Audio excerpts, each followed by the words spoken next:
This is Ernesto Chahoud presenting my compilation for BBE, Taitu, Soulful Stompers from 1960s and 70s Ethiopia. This compilation does cover Ethiopian music before the revolution, everything from Ethiopian jazz, Ethiopian funk, and some clappers, folkloric music with contemporary arrangements, and some heavy drums like Solomon Shibeshi, deep funk record with heavy drums.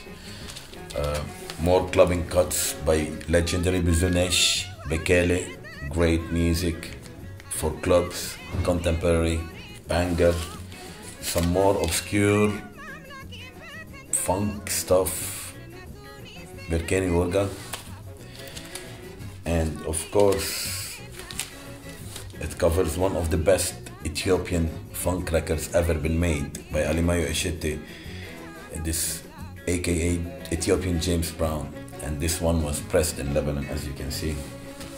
And crazy clapper Alemayehu Borbor with Hailo Merga. This is some crazy things in here. Taitu is basically the hotel where I stayed in Ethiopia.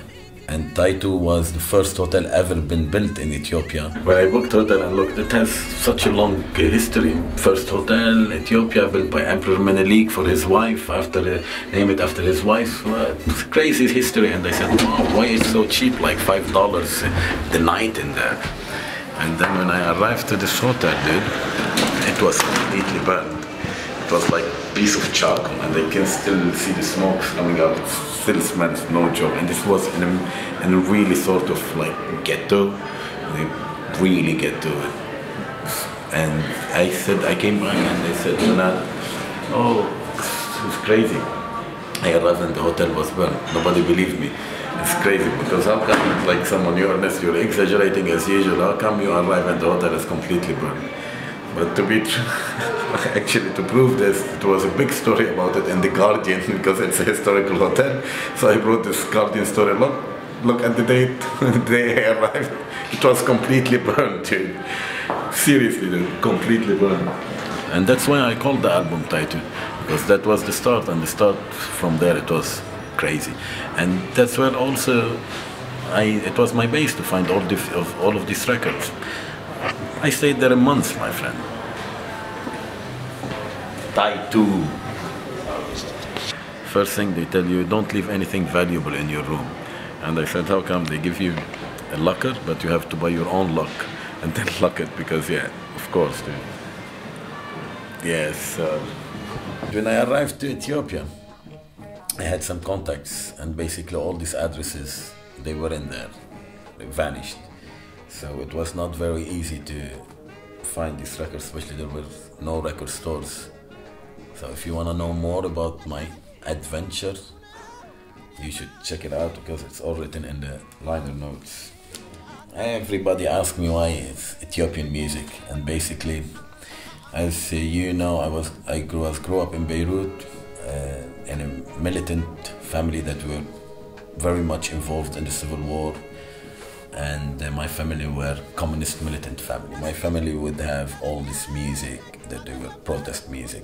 So we'll have like Sheikh Imam, for example, from Egypt, was playing very much traditional music with protest songs, like groups from Iraq, communist groups from Iraq, that they're playing protest songs but with Iraqi music. And from all over the place. I mean, any protest songs, that didn't matter where it comes from. What matters for us, it was very much the content, the message that they were presenting. So I think naturally it was, I was brought in this eclectic sound, and then I only realized this after a while, that I'm more interested in the music forms much more than the message, if you want, because the message is always there. But we play now basically very obscure music. I mean, for sure there were loads of Ethiopian music that they were played in clubs, but maybe a couple of records within the whole night. But touring with strictly Ethiopian records, this I don't think it's ever happened before. I'm not sure if it happened, but I'm not aware of any. And we've been touring with strictly Ethiopian records for the last 2 years, I think, with JJ.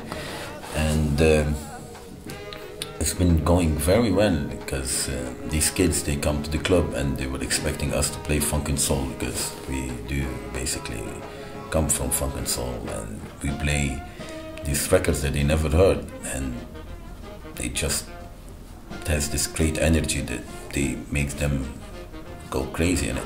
These records also, these Ethiopian records that in the comp, they were released and they were recorded to be club hits.